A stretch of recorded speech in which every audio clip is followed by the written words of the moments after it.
Oh, wait, so today we're taking a deep dive.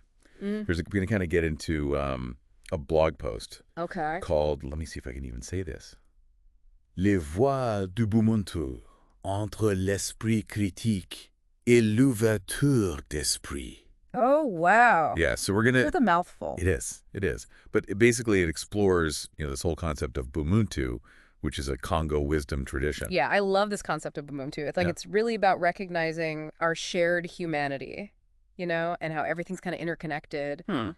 It's a way of life. Yeah, it's very much about like community and just like respect and understanding. Absolutely. And this blog post is looking at how Bumuntu helps us like find that balance between critical thinking and open-mindedness. Right. Especially in this world where we're just bombarded with information. Makes sense. It's like, how do we It's a even... lot to navigate. It is. How do we find a clear path through this like jungle of data? But, stay grounded in this philosophy of interconnectedness.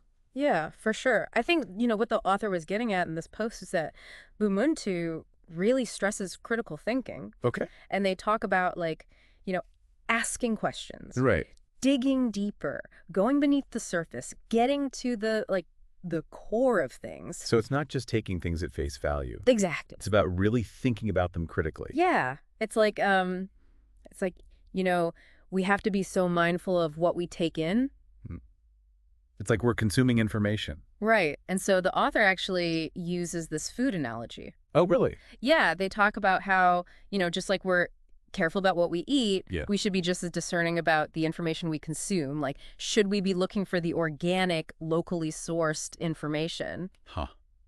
That's great. It's about quality over quantity. That's a really great way to think about it. Yeah. So, like, how does this whole Bumuntu thing actually guide us in, like, doing that? Yeah. Being more critical thinkers with the information we're getting. Well, the author, they talk about this concept called the teacher's validation. And it's basically like the idea that, real wisdom starts with a critical mind. So it's not just about, like, believing everything you hear. Right. It's about looking at facts, at lived experience. Oh, interesting. Not just accepting beliefs, whether they're our own or someone else's. Makes sense. So, like, how do you know if a teacher is really speaking from experience? Yeah, that's a good question. How can we, like, as listeners or as just people going about our day, how can we get better at spotting that? I think you have to look for those signs of, like, genuine understanding. Like, does this teacher, whoever they are, do they actually, like, know what they're talking about? Right. I mean, can they go deeper than the surface? Can they answer tough questions?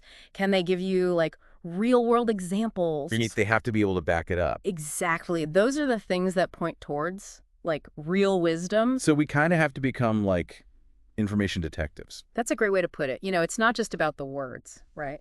It's about, like, looking at the source, their experience, their thinking. That whole process. It is, and that's what the author calls the path of discernment. Yep. It's this constant questioning, Yeah. evaluating, refining our understanding. That makes a lot of sense, yeah. I mean, I'm hearing all this and it's like, oh, wow, this is great. But, I do wonder, is there, like, a danger in that? What do you mean? Like, if we're constantly questioning everything, do we run the risk of becoming, I don't know, overly skeptical or even cynical? Oh, yeah, I see what you're saying. That's a yeah. really important point. And that's where, like, the open-mindedness piece comes in. Okay. Because Bumuntu isn't just about critical thinking. It's also about, cultivating that acceptance and kindness towards ourselves and other people. So it's like finding that balance, like being critical but not losing sight of the human element. Yeah, like having a discerning mind, but also an open heart. Ah, I like that, yeah. It's about, like, this dance between questioning and accepting, challenging and embracing. It is. It's a constant back and forth. But it's also really beautiful, right? It's like this tension, this struggle is actually what makes the journey so meaningful. Exactly. I'm really seeing how Bumuntu gives us this, like, this framework for navigating the world. Right. It's not just about what we think, but, like, how we think. Yeah, it's like it gives us a way to think about thinking. Right.